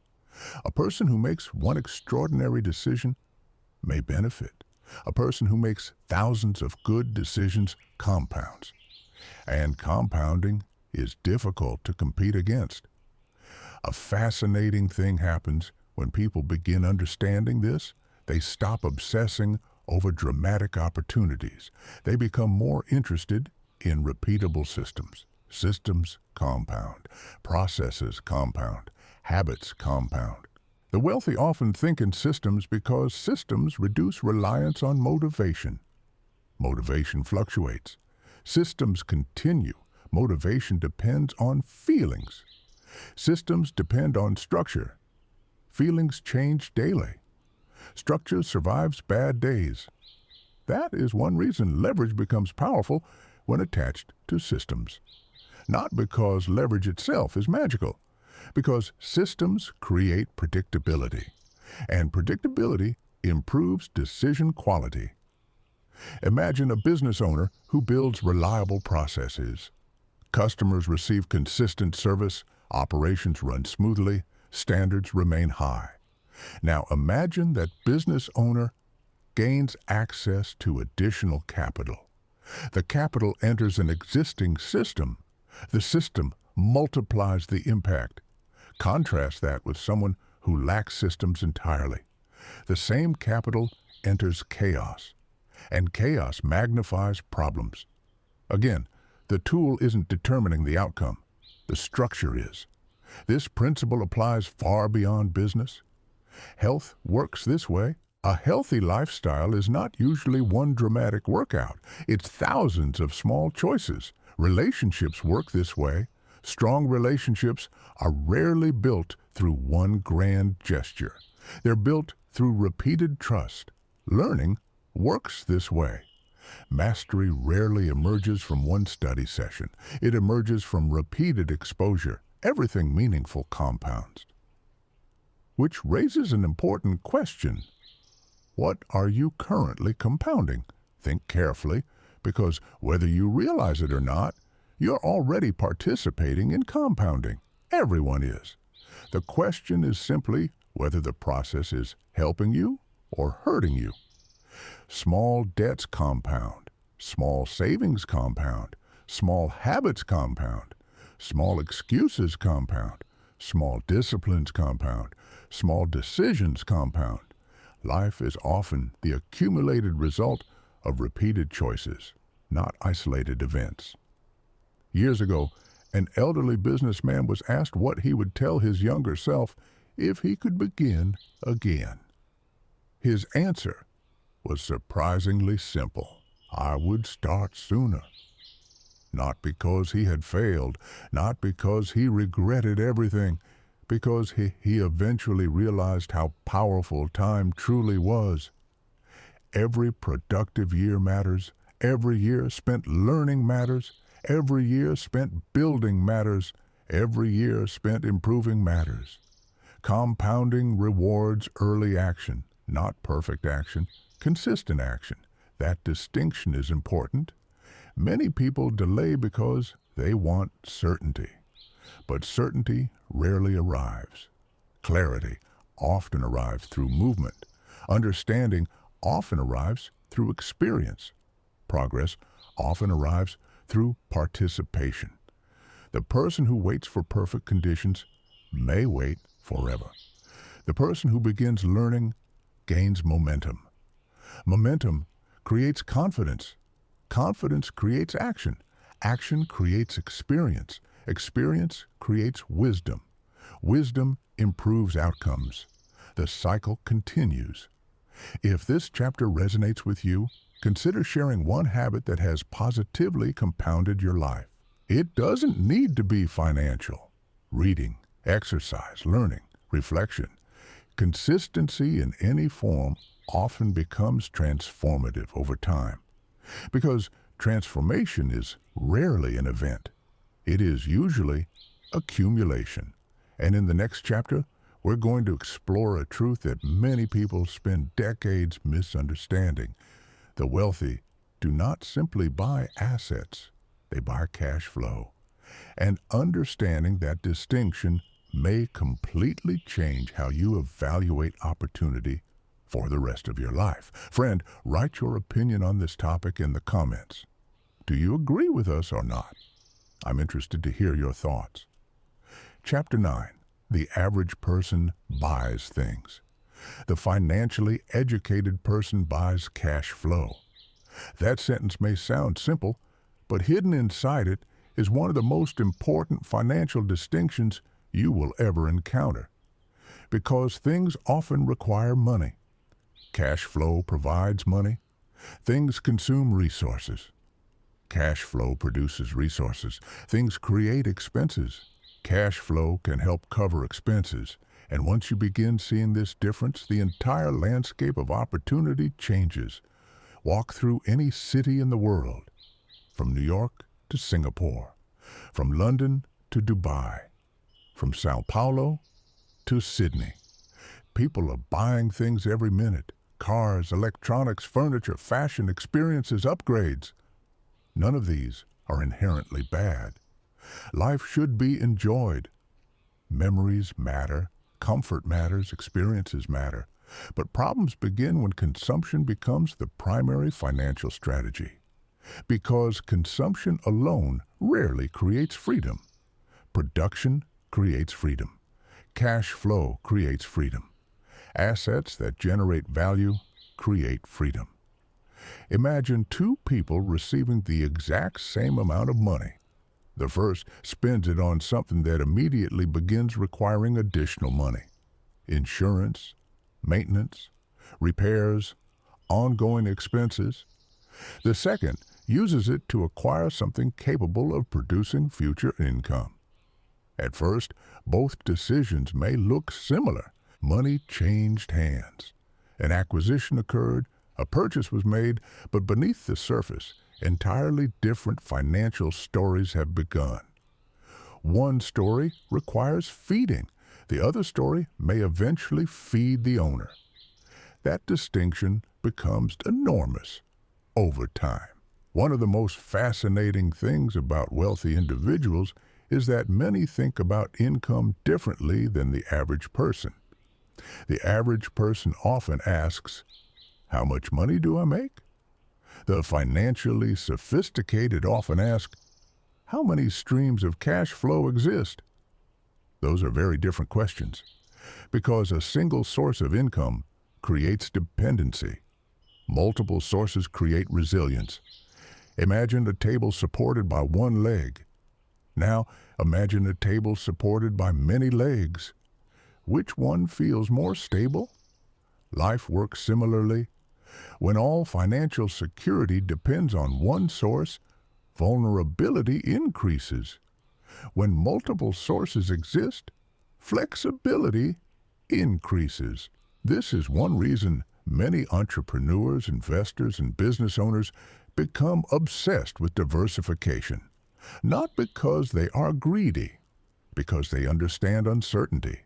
They understand that economies change, industries change, technology changes, markets change, human behavior changes, and resilience matters. A fascinating shift happens when someone begins pursuing cash flow instead of possessions. Suddenly, opportunities appear everywhere. A skill becomes a potential income stream. A business becomes a potential income stream. An investment becomes a potential income stream. An asset becomes a potential income stream. The mind begins asking different questions. Different questions create different lives. Years ago, a man purchased a small rental property. Nothing glamorous, nothing that would attract headlines. No social media celebration, no dramatic success story, just a modest property. The first year wasn't impressive. The second year wasn't impressive. The third year wasn't impressive. But something interesting was happening. The asset continued producing month after month, year after year, slowly, quietly, predictably. Eventually, the income from that single asset helped acquire another, then another, then another. From the outside, people assumed luck, but the reality was simpler. Cash flow had been reinvested. Compounding had been respected. Patience had been rewarded. This is why wealthy people often become less interested in appearances as they mature financially. Because appearances don't pay bills. Cash flow does. Appearances don't create options. Cash flow does. Appearances don't generate freedom. Cash flow often does. That realization can be surprisingly liberating because it shifts focus away from impressing others and toward building something meaningful. And building something meaningful usually requires patience. Patience is one of the rarest financial advantages available. In a culture obsessed with speed, patience becomes a competitive edge. Most people want immediate results, immediate proof, immediate validation, yet many valuable assets require time. The tree does not apologize for growing slowly. The ocean does not rush the tide. Nature understands timing. Human beings often forget it. One reason debt becomes dangerous is because impatient people sometimes attempt to force outcomes. They borrow without understanding, expand without preparation, spend without analysis, move without direction, and then blame the tool when reality arrives. But tools amplify intentions. A hammer doesn't decide whether a house gets built. The builder does. Likewise, debt does not decide whether an outcome becomes productive or destructive. The user does. This is why financial education remains so important, because education improves decision quality. And decision quality often determines whether leverage becomes an asset or a burden.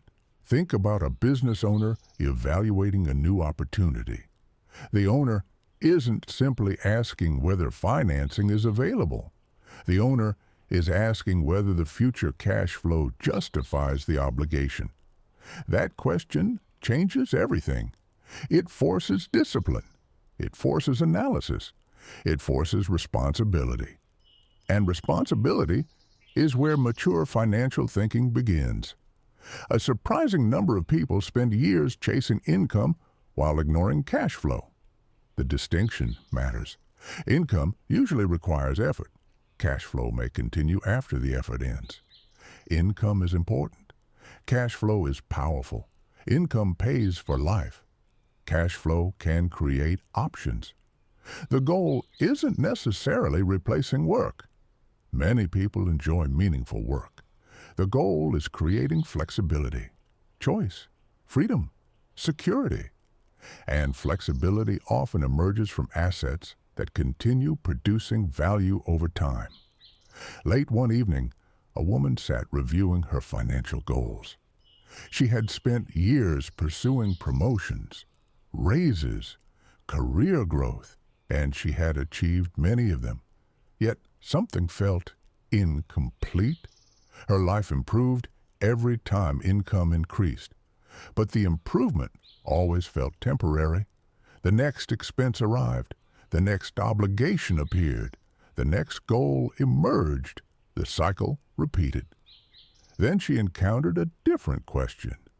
Instead of asking how to earn more money, she asked, how can I create more cash flow? That question changed her trajectory. Not overnight, not dramatically, gradually, which is how most meaningful transformations occur. She began studying assets, learning, researching, understanding, developing judgment. Years later, The difference was extraordinary, not because she had discovered a secret, because she had changed the question. Questions direct attention. Attention directs behavior. Behavior directs outcomes. The wealthy often ask better questions, not because they were born knowing them, because they learned. And learning remains available to everyone willing to pursue it. One of the greatest myths about wealth is that it belongs exclusively to geniuses. Reality tells a different story. Many successful people are not extraordinary because of intelligence alone. They are extraordinary because of consistency, discipline, patience, education, long-term thinking. They repeatedly make decisions aligned with production rather than consumption. Those decisions compound. Eventually, the results appear dramatic. But the process was often ordinary, repeatedly ordinary. That is the hidden beauty of compounding. Small decisions become large outcomes. Small disciplines become major advantages. Small improvements become meaningful transformations. And nowhere is that more visible than in cash flow. A single stream may seem insignificant. Multiple streams become meaningful. Multiple meaningful streams become powerful. Powerful systems create options. Options create freedom. Freedom creates possibility, and possibility changes lives. If you're still with me on this journey, I'd love for you to think about something. What would change in your life if your income no longer depended entirely on one source? How would your decisions change? How would your stress change? How would your future look? Sometimes a single question reveals an entirely new direction. Because in the next chapter, we're going to uncover something many people never realize until much later in life. The real battle was never between rich and poor. The real battle is between consumption and ownership. And once you understand that battle, you begin seeing financial reality through completely different eyes. Chapter 10. The greatest financial divide in the world is not intelligence. It is not education. It is not talent. It is not even income. The greatest divide is between people who primarily consume and people who primarily own. Once you see this distinction clearly, it becomes impossible to ignore. Because consumption and ownership create completely different futures. Consumers ask, what can this do for me today? Owners ask, what can this create over time? Consumers often focus on enjoyment. Owners often focus on production. Consumers think about acquisition.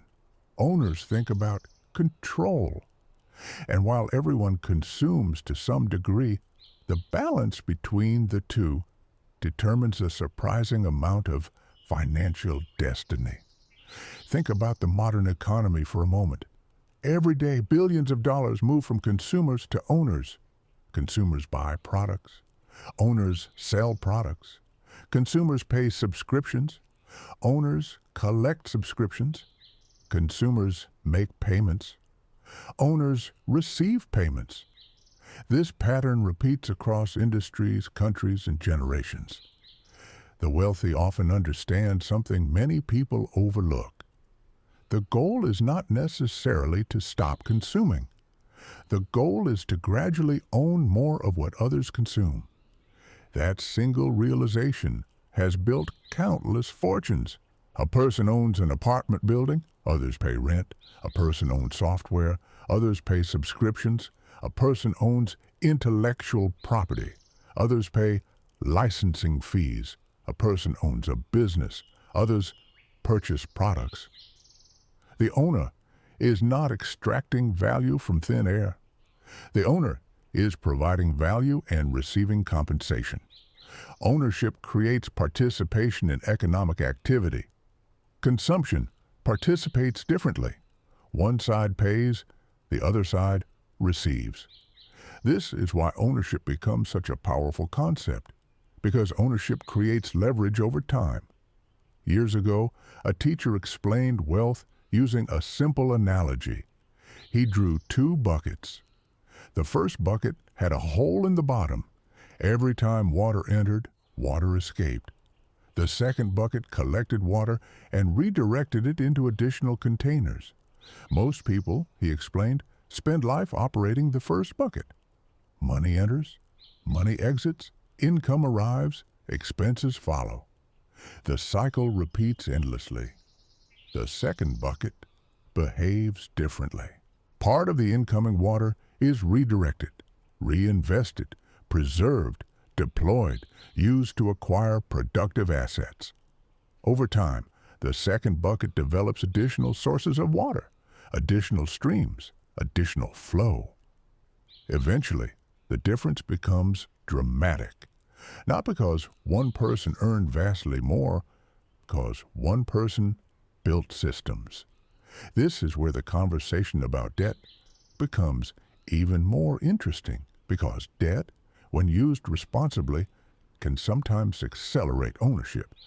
And ownership often creates cash flow. And cash flow often creates additional ownership.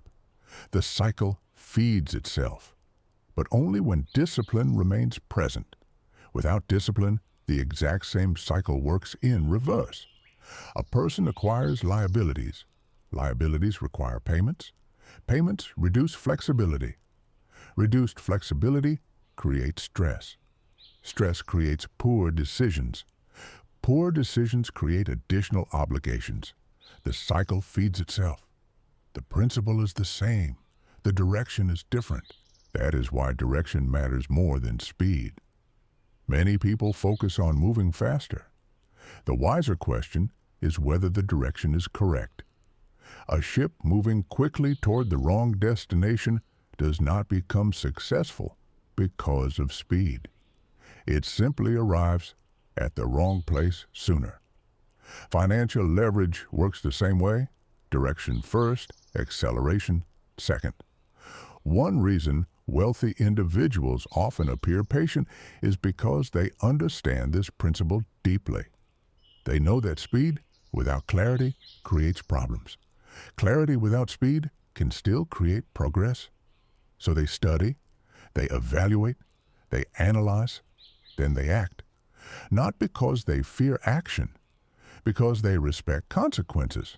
Consequences are real, and mature people respect reality. One of the most expensive beliefs in modern culture is the belief that appearing wealthy is equivalent to becoming wealthy. They are not the same thing. In fact, they are often opposites. Appearing wealthy frequently requires spending. Becoming wealthy frequently requires building. Appearing wealthy seeks attention. Building wealth often happens quietly. Appearing wealthy produces admiration. Building wealth produces options.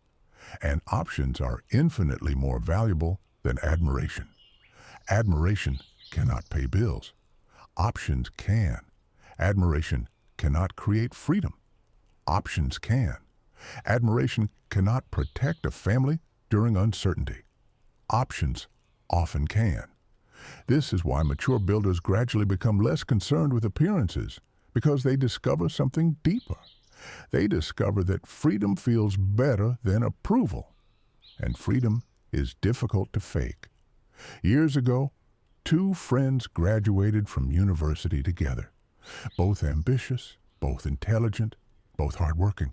One immediately pursued visible success, luxury purchases, status symbols, external validation. The appearance of progress became the priority. The other quietly focused on ownership, skills, assets, investments, systems. The first attracted attention. The second attracted little notice. For years, observers assumed the first friend was winning. Then something interesting happened. A decade passed. The visible advantages began fading. The invisible advantages began emerging. The owner had accumulated options, cash flow, flexibility, choice. The consumer had accumulated obligations. The difference was no longer subtle. And the fascinating part is that neither outcome was created overnight. Each was built through repeated decisions. That's how most futures are created. One choice rarely changes everything. Thousands of choices do. This realization can feel empowering because it means transformation is available, not through one magical opportunity, through consistent alignment. Alignment between goals and behavior, alignment between values and decisions, alignment between vision and action. A financially strong life is often an aligned life, one where actions support objectives, one where spending supports priorities, one where leverage supports production, one where ownership gradually expands. The wealthy often become obsessed with ownership because ownership creates optionality. Optionality is one of the most underrated concepts in life. The ability to choose, the ability to adapt, the ability to respond, the ability to pivot when circumstances change.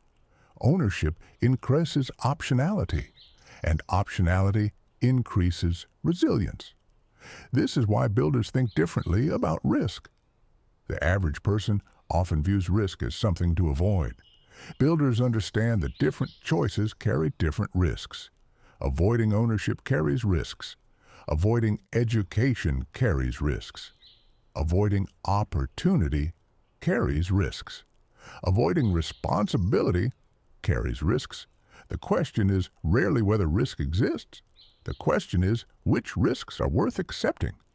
That question requires judgment, and judgment develops through learning, experience, reflection, failure, growth. No audiobook can give you perfect judgment, but it can help you ask better questions, and better questions often lead toward better decisions. Late one evening, a businessman sat alone after a difficult year. Projects had failed, plans had changed, some investments had disappointed, yet he wasn't discouraged because he understood something many people never learn. Ownership is not a guarantee of immediate success. It is a long-term relationship with responsibility. Some years are excellent. Some years are challenging. The goal is not perfection. The goal is progress. The goal is building systems capable of surviving uncertainty, because uncertainty is not an exception to life. It is part of life. The builders who endure understand this. They prepare, adapt, continue. That persistence compounds, just like assets, just like relationships, just like reputation, just like knowledge. Everything valuable compounds when given enough time. And that brings us to a realization many people spend decades chasing. The real purpose of money is not money. The real purpose of money is freedom. Freedom of choice, freedom of focus, freedom of contribution, freedom of time. And in the next chapter, we're going to explore one of the most misunderstood concepts in the entire financial world. Why some people spend their lives working for money while others gradually teach money to work for them. And the difference has almost nothing to do with luck. Chapter 11. The biggest financial transformation happens the moment you stop asking, "How can I earn more money?" and begin asking, "How can I build something that continues creating value when I'm not actively working?" That question marks the border between two worlds. On one side is the world most people know, the world of direct exchange, time for money, effort for income, work for compensation. There is nothing wrong with that world. In fact, nearly everyone begins there. The problem appears when people believe that world is the only world, because there is another world operating quietly in the background, the world of systems, assets, ownership, leverage, the world where value can continue moving even when the Creator is sleeping. And understanding that world changes everything. Think about a river. A person can stand beside it every day carrying buckets of water. The work is honest, necessary, respectable. But eventually, someone asks a different question. Instead of carrying more buckets, what if I built a water wheel?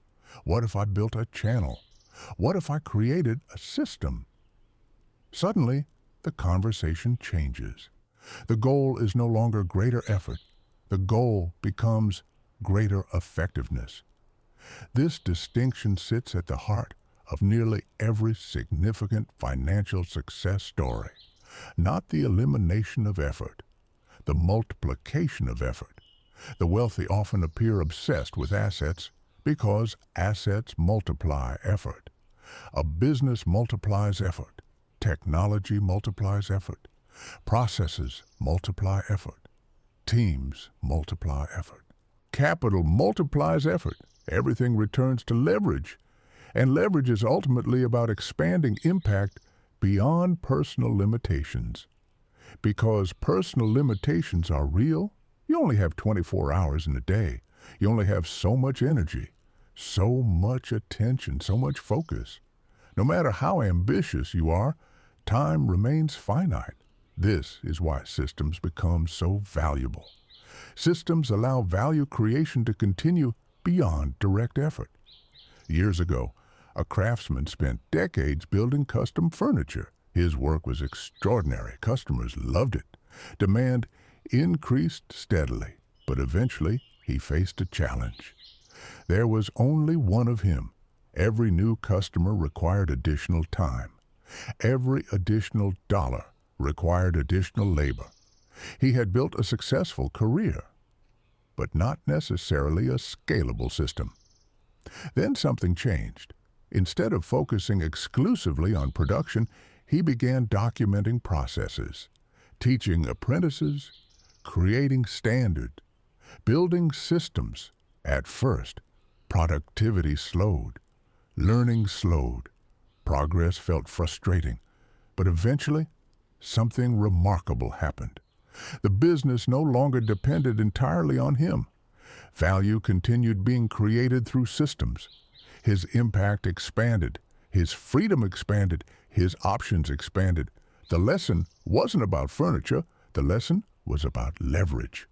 The most powerful wealth-building tools often begin as systems, and systems create something precious: separation between effort and output. Now let's be careful. This does not mean work becomes unnecessary. Far from it. Many people misunderstand this concept. They imagine leverage means doing nothing. It doesn't. Leverage often requires tremendous effort initially. The difference is where that effort is directed. Instead of repeatedly solving the same problem, leverage focuses on building solutions that continue operating. Instead of constantly starting over, leverage focuses on creating foundations. This principle exists everywhere. A teacher creates lessons that educate thousands. A writer creates ideas that influence people for years. A software developer creates tools that continue serving users.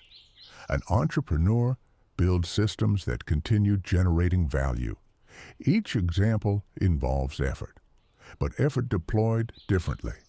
Effort aimed toward multiplication. One reason debt becomes such a controversial topic is because people often see only the obligation. They don't always see the intention behind it. A loan used to fund consumption behaves one way. A loan used to expand productive capacity behaves another. Again, purpose matters. Direction matters. Context matters. Everything depends on what is being built. Imagine borrowing money to purchase a machine that increases production dramatically. Now imagine borrowing the same amount to finance temporary consumption. Identical debt. Completely different realities. One potentially creates future value. The other creates future payments. This distinction is where financial maturity begins. Because mature thinking looks beyond appearances, beyond emotions, beyond assumptions, toward function, toward outcomes, toward reality. Reality is remarkably indifferent to opinions. Reality responds to results. That is why financially successful people often spend more time studying mechanics than narratives. They study how things work, cash flow, risk, systems, operations, economics, behavior, because understanding mechanics improves decision quality, and decision quality compounds. One of the most underrated skills in the world is the ability to think independently, not rebelliously, not arrogantly, independently. The ability to evaluate information without blindly accepting popular assumptions. This matters enormously in finance because popular beliefs are not always accurate. Sometimes they are. Sometimes they are not. The crowd can be correct. The crowd can also be spectacularly wrong. History provides endless examples. Financial bubbles, market manias, investment frenzies, moments when emotion overwhelmed logic. Independent thinkers survive those moments more effectively because they evaluate reality directly. They ask questions. They investigate. They analyze. They think. And thinking remains one of the highest return activities available. Unfortunately, thinking is difficult. Reacting is easier. Following is easier. Repeating popular opinions is easier, but easier rarely creates exceptional outcomes. Late one evening, a young woman was reviewing her financial goals. The numbers mattered, but something deeper caught her attention. She realized she had spent years optimizing income while neglecting systems, years focusing on effort while overlooking leverage, years working harder without asking whether she could work differently. That realization changed everything, not because she stopped working, because she redirected effort toward ownership, toward systems, toward assets, toward long-term value creation. And slowly, almost invisibly, life began changing. That's how many transformations occur, quietly, gradually, without dramatic announcements. The internet often glorifies breakthroughs. Reality often rewards consistency. One thoughtful decision, then another, until eventually the accumulation becomes undeniable. This is why patience remains such a competitive advantage. Patience allows systems to mature, assets to grow, relationships to deepen, knowledge to compound. Most people quit before compounding becomes visible. Builders remain long enough to experience it. If this audiobook has challenged your perspective so far, take a moment to reflect on this question. Where in your life are you still carrying buckets when you could begin building a water wheel? Not just financially, personally, professionally, emotionally.